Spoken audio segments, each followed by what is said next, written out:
Good evening, and welcome back to Shadowline News.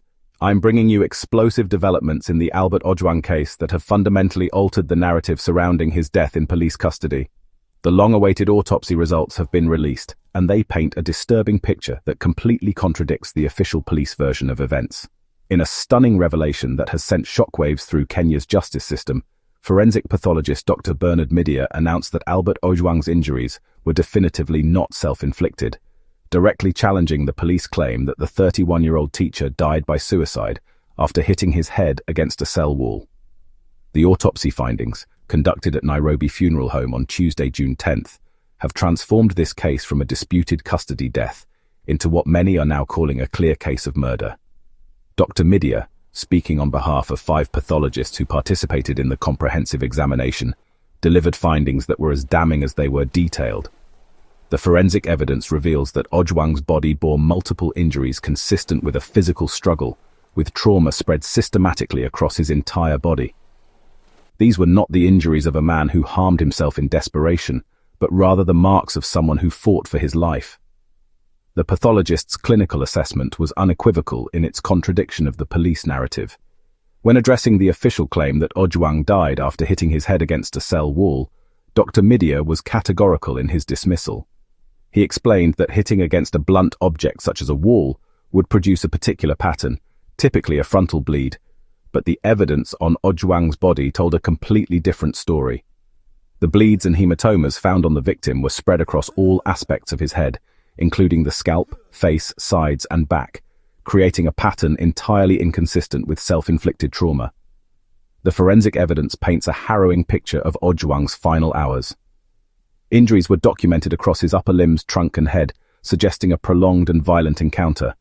Perhaps most tellingly, defensive marks were discovered on Ojwang's hands and back, indicating that he was attempting to protect himself from an assault. These defensive wounds are considered among the most reliable indicators in forensic pathology that a victim was conscious and fighting back during an attack. Dr. Midia's assessment combined all the injuries found on Ojwang's body and concluded they were consistent with a struggle. The pathologist noted that specimens have been taken for further analysis, and other investigative agencies will assist in gathering additional evidence that will help corroborate these initial findings. This suggests that the forensic investigation is far from over, and that additional damning evidence may yet emerge. The autopsy process itself became a source of controversy and delay, adding another layer of intrigue to an already complex case.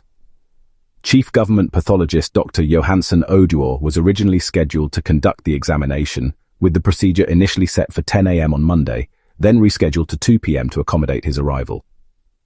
However, in an unexpected turn of events, Dr. Oduor withdrew from the case entirely, citing a familial connection to the matter. This recusal fueled public suspicion and led to activist demonstrations outside City Mortuary as concerned citizens demanded transparency in the investigation. The withdrawal of the chief government pathologist raised immediate questions about potential conflicts of interest and whether there were attempts to influence or compromise the autopsy process. Dr. Oduor's decision to step aside, while professionally appropriate given his stated conflict, added to the growing list of irregular circumstances surrounding Ojwang's death and the subsequent investigation. Family representatives who viewed Ojwang's body before the formal autopsy had already raised alarm about the extent of visible trauma. The family's lawyer described seeing head wounds, facial swelling, bleeding from the nose and mouth, plus injuries to the hands and shoulders.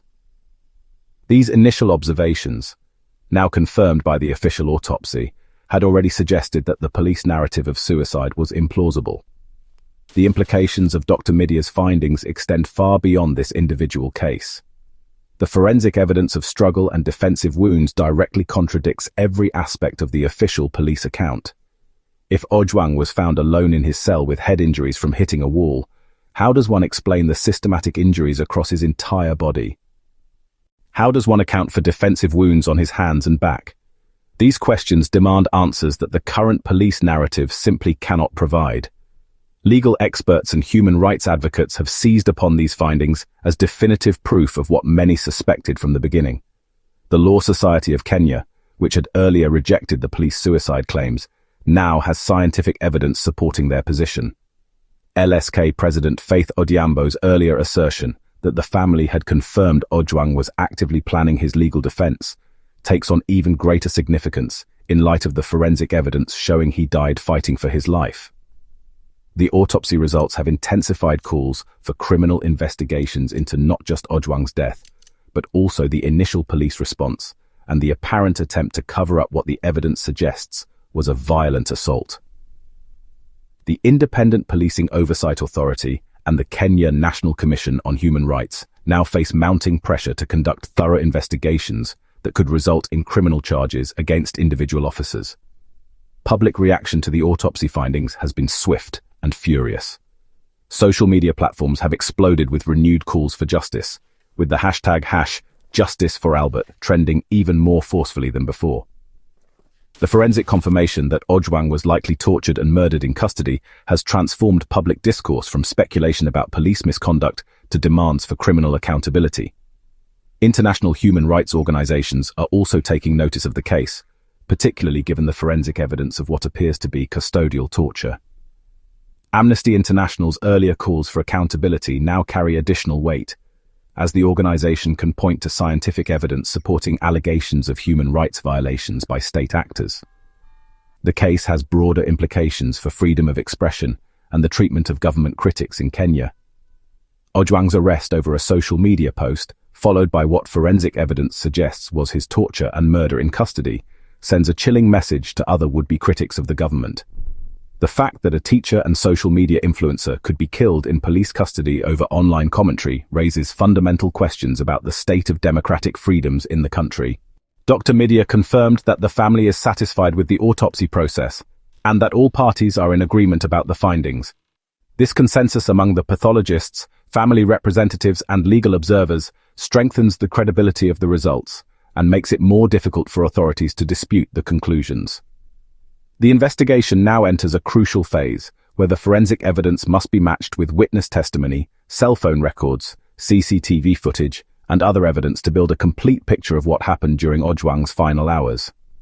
The pathologist's confirmation that specimens have been preserved for additional testing suggests that DNA evidence, toxicology results, and other scientific analysis may provide further insights into the circumstances of his death. As this case moves forward, it represents a potential watershed moment for police accountability in Kenya.